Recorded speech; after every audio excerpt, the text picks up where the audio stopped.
বাংলাদেশে এমন নেতাও আছে যারা সংসদে দাঁড়াইয়া রাম মন্দিরের পক্ষে কড়া বক্তব্য দেয়, আলেম ওলামাদের বিরোধিতা করে।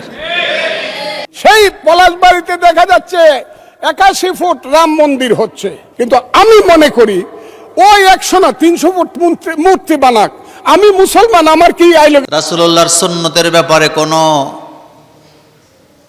কিছুই নাই, তার কাছে কোনো গুরুত্ব নাই, কিন্তু নিজেরে মুসলমান দাবি করে, নিজেরে সুন্নি দাবি করে, নিজেরে জান্নাতি মুসলমানও দাবি করে, এমন মুসলমানও বাংলাদেশে আছে না? নাই। গালে দাড়ি নাই, মাথায় টুপি নাই, শরীরে পাঞ্জাবি নাই, নামাজ নাই, রোজা নাই, পর্দা, তার ঘরে পর্দা নাই, তার অর্থনীতি চলে সুদ দিয়া, তার ব্যবসা চলে সুদের ব্যবসা, ঘরের ভিতরে পর্দা নাই, ছেলে মেয়ে নামাজ রোজা কিচ্ছু করে না, কিন্তু মাঝে মধ্যে আলেম ওলামার কাছে বসলে আলেমদের সবক দেয়। আমরা কি ইসলাম কম বুঝি নাকি? এমন নেতাও বাংলাদেশে আছে না? নাই। এদেরকে দেখলে লজ্জা লাগে, ইবলিশও মনে হচ্ছে নিচে হাসে। নিজের কাছে ইসলাম নাই, কিন্তু সে দাঁড়ায় বলতেছে আলেমরা নাকি কোরআনের অপব্যাখ্যা করছে। বাংলাদেশে এমন নেতাও আছে যারা সংসদে দাঁড়াইয়া রাম মন্দিরের পক্ষে কড়া বক্তব্য দেয়, আলেম ওলামাদের বিরোধিতা করে।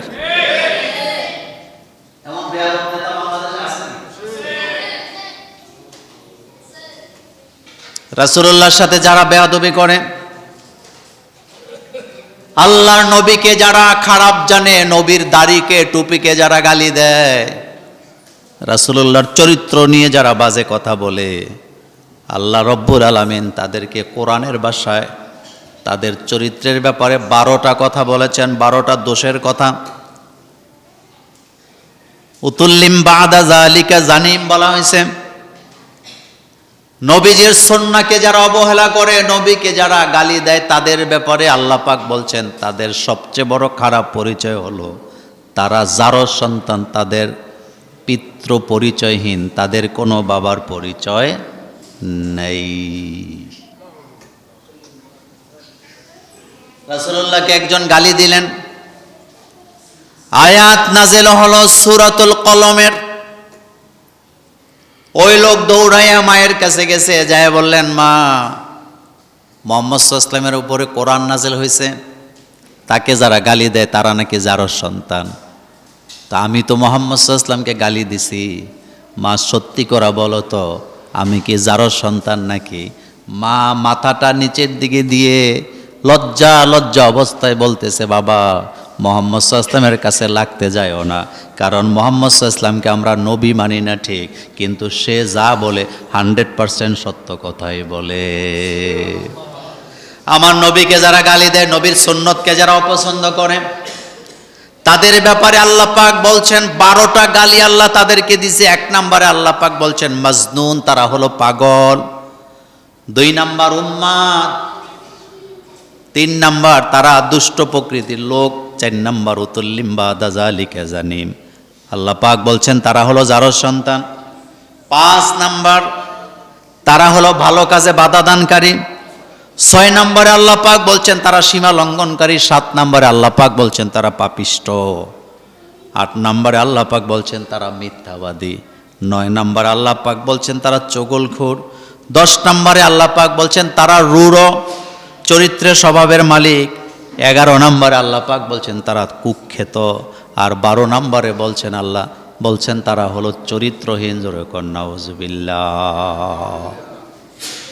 দেখবেন সিনেমা করে না, নাটক সিনেমা, দুষ্ট লোকটার গালের মধ্যে দাড়ি দিয়ে রাখে, টুপি দিয়ে রাখে।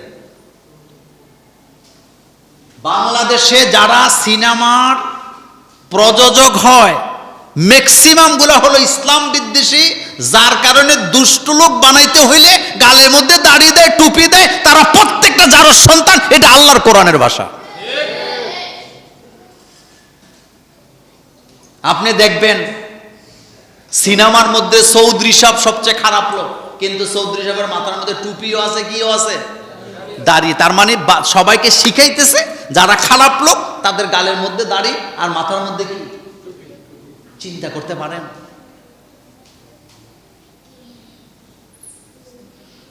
এই জন্য আল্লাহ পাক বলেছেন তাদের ব্যাপারে তারা পাগল, তারা উম্মাদ, তারা দুষ্ট প্রকৃতির লোক, তারা রূঢ় স্বভাবের মালিক, তারা চরিত্রহীন, তাদের চরিত্রের কোনো ঠিক নেই। দুনিয়াতে যত মানুষের আগমন ঘটছে প্রত্যেকটা মানুষের চরিত্র দুই প্রকার, একটা পাবলিক ক্যারেক্টার আর একটা পার্সোনাল ক্যারেক্টার। একটা হলো পারিবারিক চরিত্র, আরেকটা হলো সামাজিক চরিত্র। পারিবারিক চরিত্র আর সামাজিক চরিত্র একরকম হয় না। বাইরে যখন যায় ভালো মানুষ, মানুষের সাথে ভালো ব্যবহার করে, কিন্তু ঘরে গেলে খারাপ আচরণ। একমাত্র নবীরা নিষ্পাপ, নবীদের চরিত্র সব জায়গায় একরকম। রাসূলুল্লাহর ব্যাপারে রাসূল নিজেই বলেছেন, রাসূলের স্ত্রীদেরকে বলেছেন, ও আমার স্ত্রীরা, দিনের আলোতে রাতের আঁধারে ঘরে বাইরে তোমরা আমার মধ্যে যে চরিত্র দেখতে পাও সবগুলা খুলে খুলে মানুষের মধ্যে বলে দাও। সুবহানাল্লাহ। রাতের আঁধারে দিনের আলোতে তোমরা যা দেখতে পাও সবগুলা মানুষের কাছে বলে দাও। আমাদের চরিত্র দুই রকম।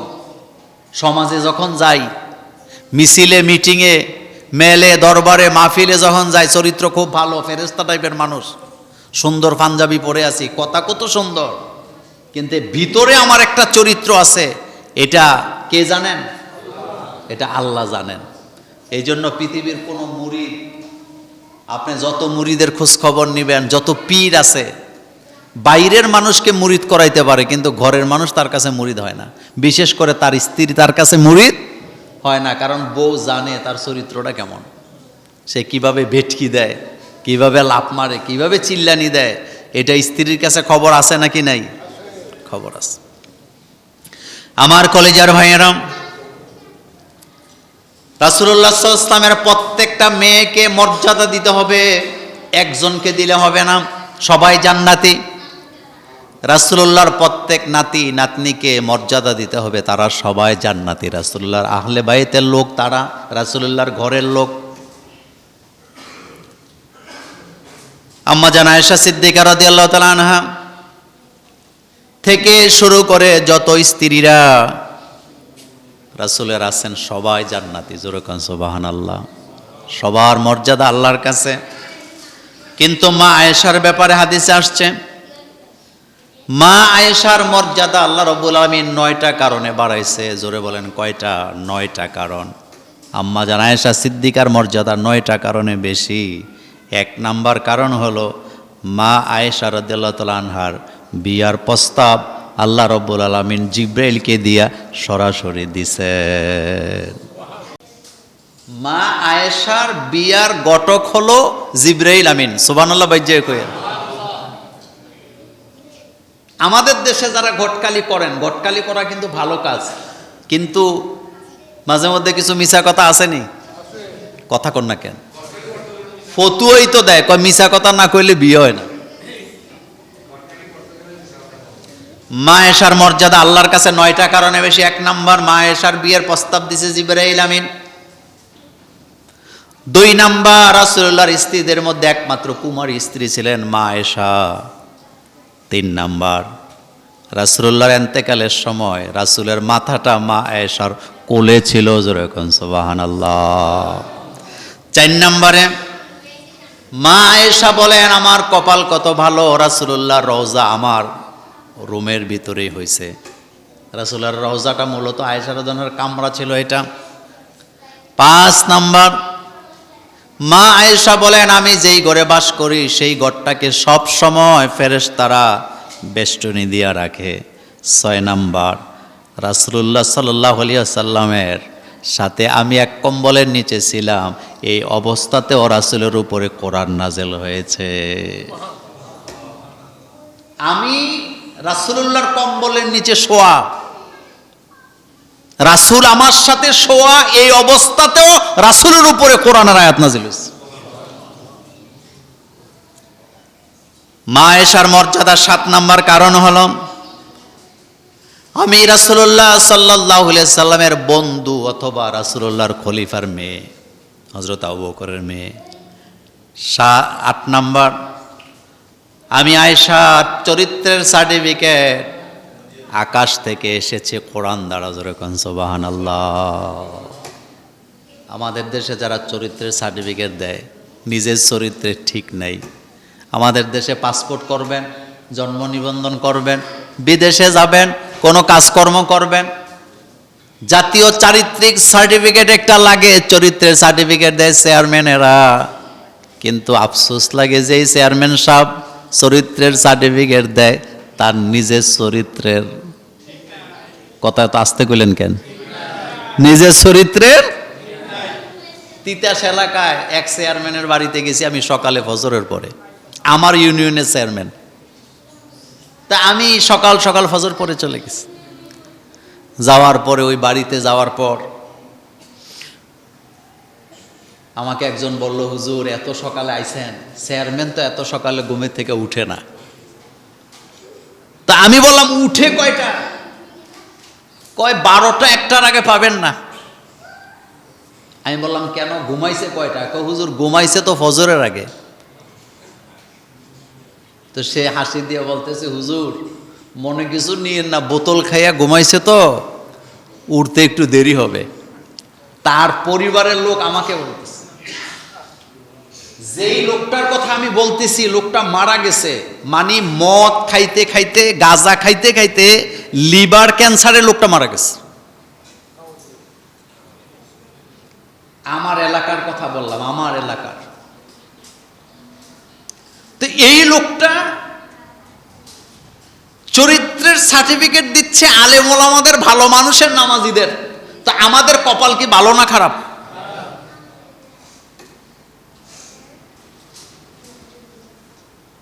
কপাল বড় খারাপ। মনে করেন আপনাদের এলাকায় একজন পিসা হুজুর আছেন, পিসা হুজুরের একটা চারিত্রিক নাগরিক সার্টিফিকেটের দরকার। এটা চেয়ারম্যান সাহেব থেকে আনতে হয় নাকি হয় না? কিন্তু আপনি বলেন তো, পীর সাহেবের চরিত্র আর চেয়ারম্যানের চরিত্র দুইটা কি এক লেভেলের? কিন্তু একজন মন্দ মানুষ একজন ভালো মানুষের কি দিচ্ছেন?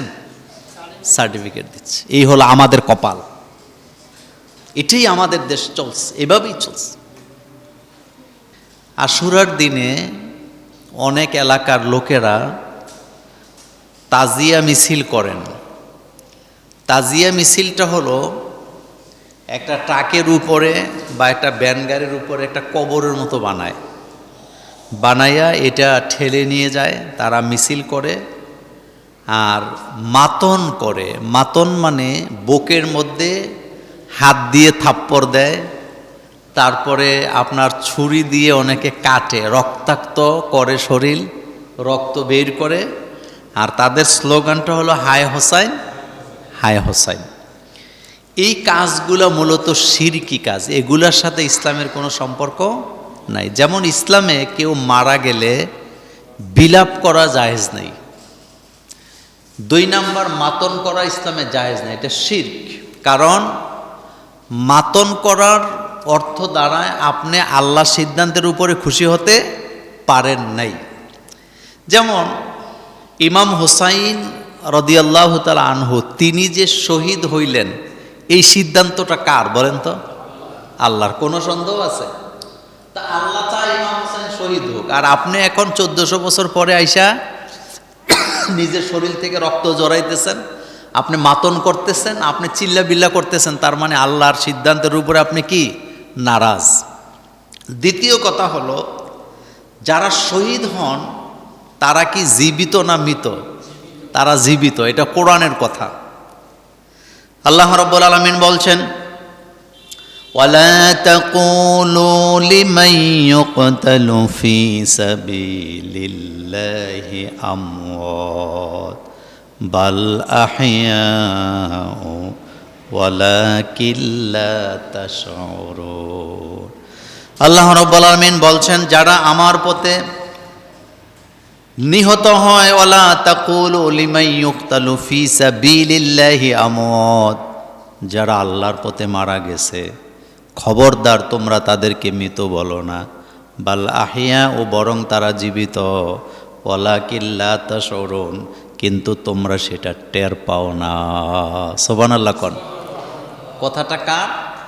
আল্লাহ পাকের। আল্লাহ পাক বলছেন, যারা আমার পথে মারা যায় তোমরা তাদেরকে মৃত বলো না। তোমাদের দৃষ্টিতে তোমরা দেখতেছো তারা মৃত, কিন্তু না, ওয়ালাকিন লা তাশউরুন, বাল আহিয়া, ও তারা জীবিত, কিন্তু তোমরা সেটা কি পাও না? টের পাও না। তাহলে বোঝা গেল যারা শহীদ তারা জীবিত। তারা কি? জীবিত। পৃথিবীতে সাধারণ মানুষ যখন মারা যায়, মরার সাথে সাথে সে জান্নাত পাবে না, জান্নাতে যেতে পারবে না। কিন্তু যারা দ্বীনের পথে শহীদ হয়, রাসূলুল্লাহ বলেছেন তারা মরতে দেরি, জান্নাতে যেতে দেরি নাই। যারা শহীদ হয় তারা আল্লাহ পাকের জান্নাতে উড়ে বেড়ায়, সুবহানাল্লাহ, এবং জান্নাতের খাদ্য তারা গ্রহণ করে, তারা জীবিত, সুবহানাল্লাহ কোন। তো ইমাম হুসাইন তিনি শহীদ হয়েছেন, আল্লাহর কোরআনের ভাষায় তিনি হলেন কি? জীবিত, তিনি শহীদ। আর আপনি সেই শহীদকে মেনে নিতে পারছেন না, এটা হচ্ছে আল্লাহ পাকের সিদ্ধান্তের বিরুদ্ধে মাতন করাটা হচ্ছে শিরক, আল্লাহর সিদ্ধান্তের বিরোধিতা করাটা কি? শিরক। দ্বিতীয় কথা হলো, খুব ঠান্ডা মাথায় কথাটার জবাব দিবেন, সেটি হচ্ছে রাসূলুল্লাহ সাল্লাল্লাহু আলাইহি ওয়াসাল্লামের মেয়ে ছিল কয়জন? 4 জন। বলেন কয়জন?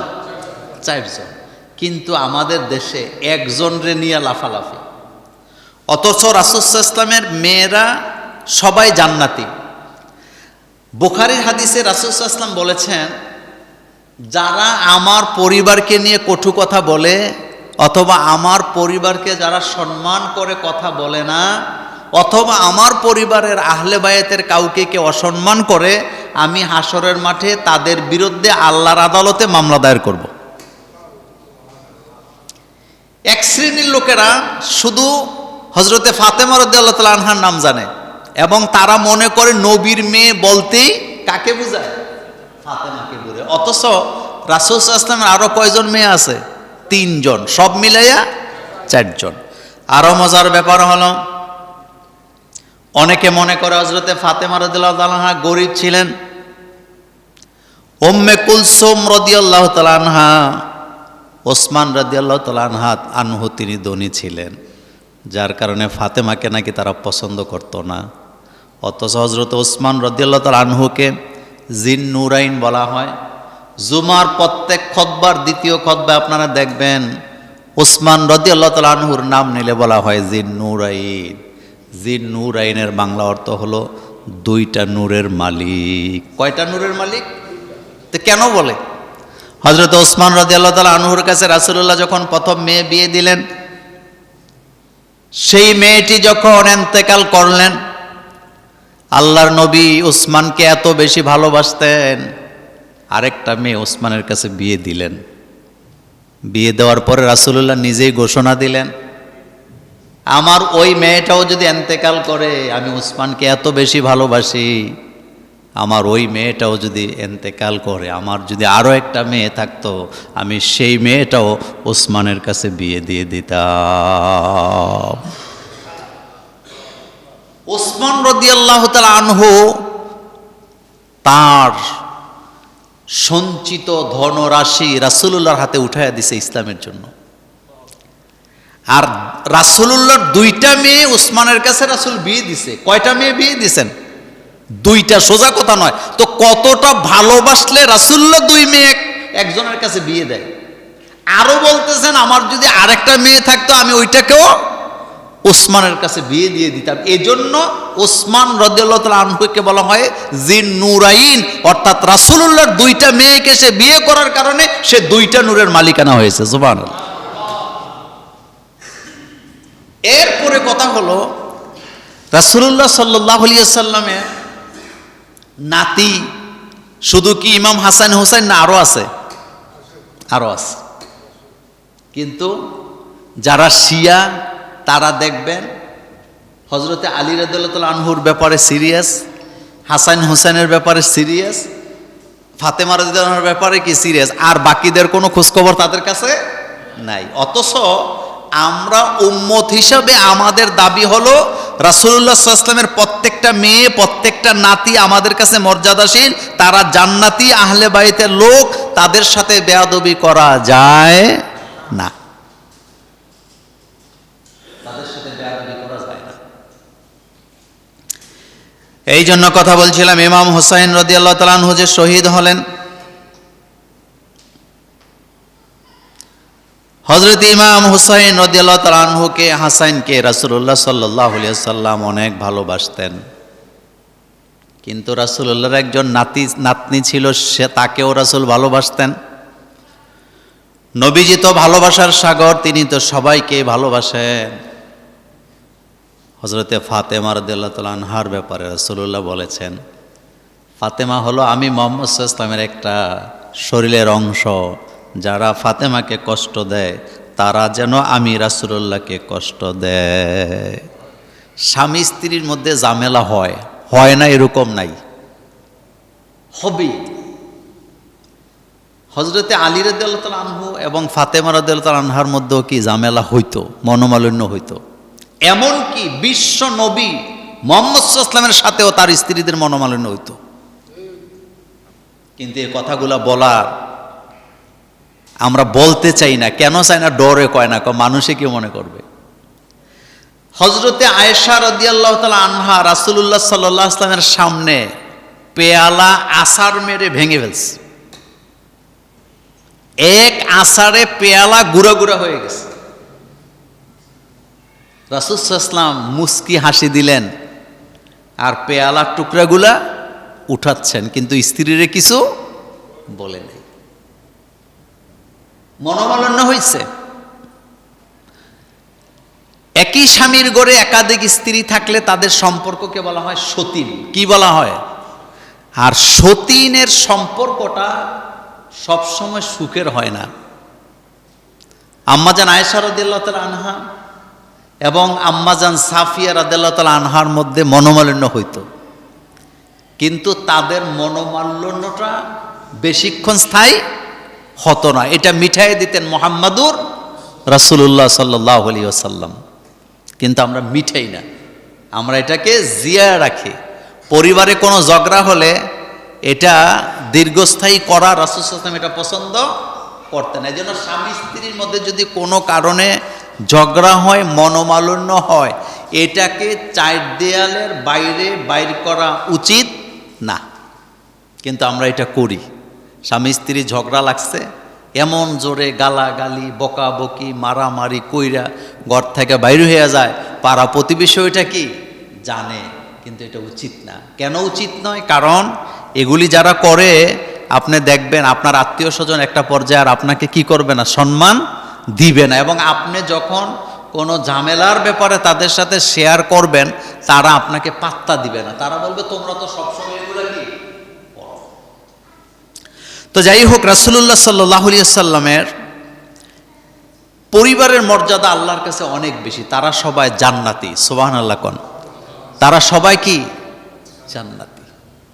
রাসূলুল্লাহ সাল্লাল্লাহু আলাইহি ওয়াসাল্লাম একদিন হযরতে ফাতেমা রাদিয়াল্লাহু তাআলা আনহার বাড়িতে গেলেন। যায় দেখলেন ফাতেমা রাদিয়াল্লাহু আনহার মন খারাপ, আলী রাদিয়াল্লাহু তাআলা আনহু ঘরে নাই। রাসূল সাল্লাল্লাহু আলাইহি ওয়াসাল্লাম হযরত আলীকে খুঁজে বের করলেন, জানতে চাইলেন তোমাদের মধ্যে কি হয়েছে। হযরতে আলী রাদিয়াল্লাহু তাআলা আনহু ঘটনা খুলে বললেন। রাসূলুল্লাহ সাল্লাল্লাহু আলাইহি ওয়াসাল্লাম জামাতা হিসাবে আলীকে কিছুই বলেন নাই, এতটুকু বলছেন যে ফাতেমা হচ্ছে আমার শরীরের একটা অংশ, যারা আমার ফাতেমাকে কষ্ট দিল সেই জন্য আমি মুহাম্মদ সাল্লাল্লাহু আলাইহি ওয়াসাল্লামকে কষ্ট দিল। চিন্তা করেন তো।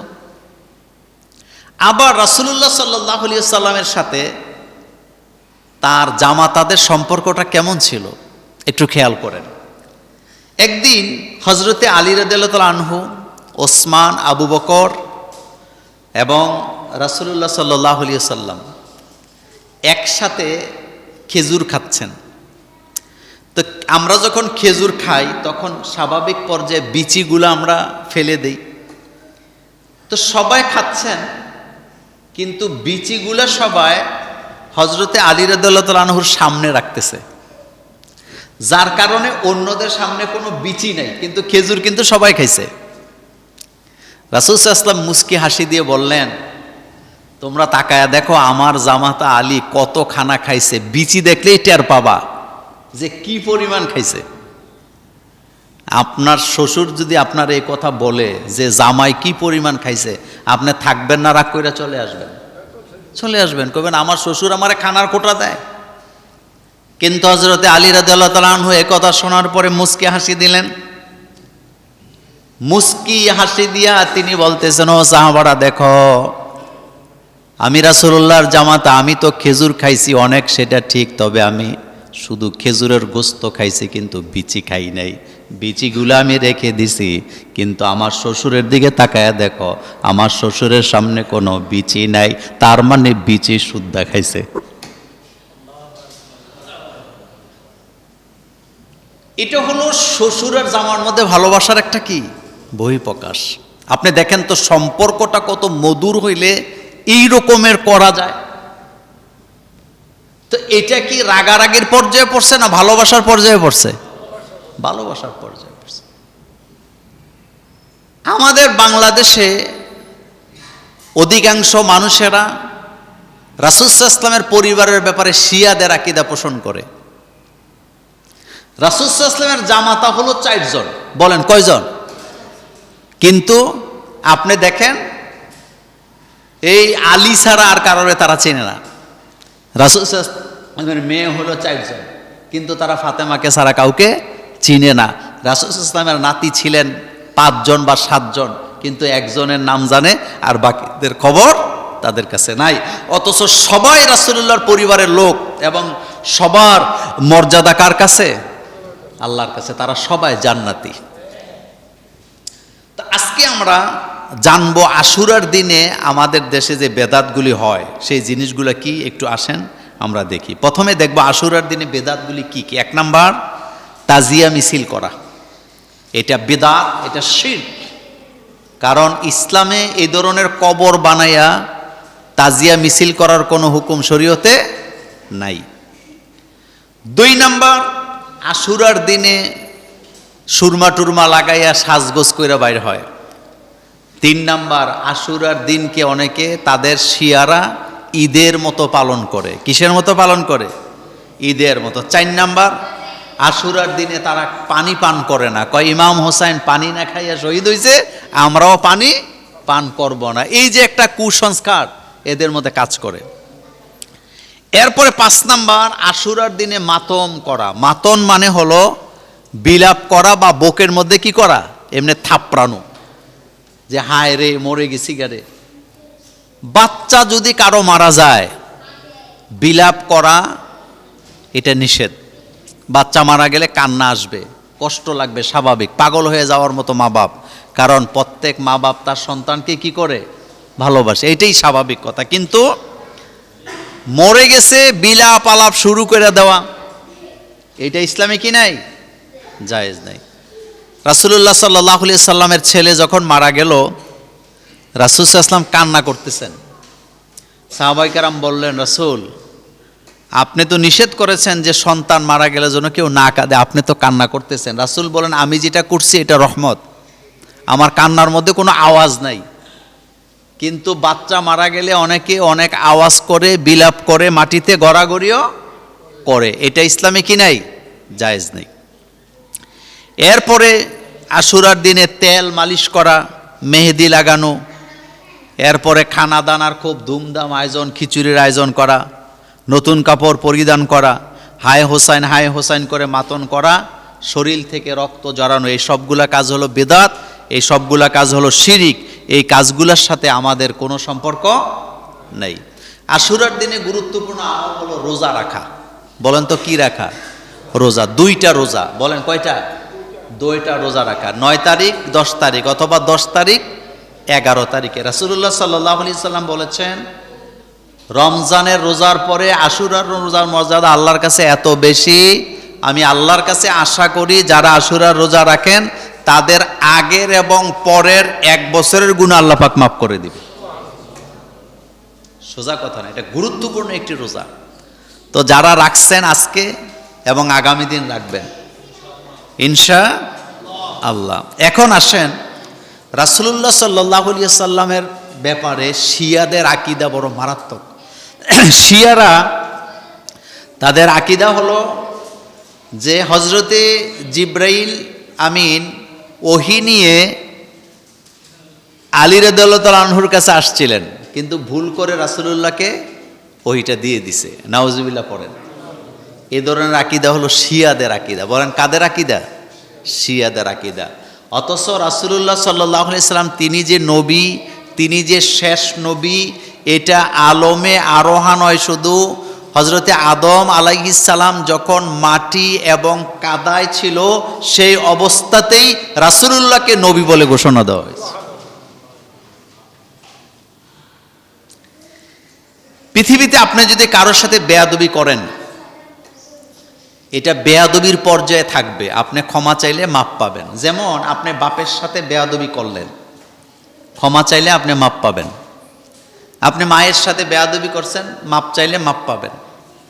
আপনি ওস্তাদের সাথে, মুরব্বির সাথে বেয়াদবি করছেন, ক্ষমা চাইলে ক্ষমা পাবেন। এটার একটা সময় থাকে, মৃত্যু পর্যন্ত আমি ক্ষমা চাইতে পারবেন।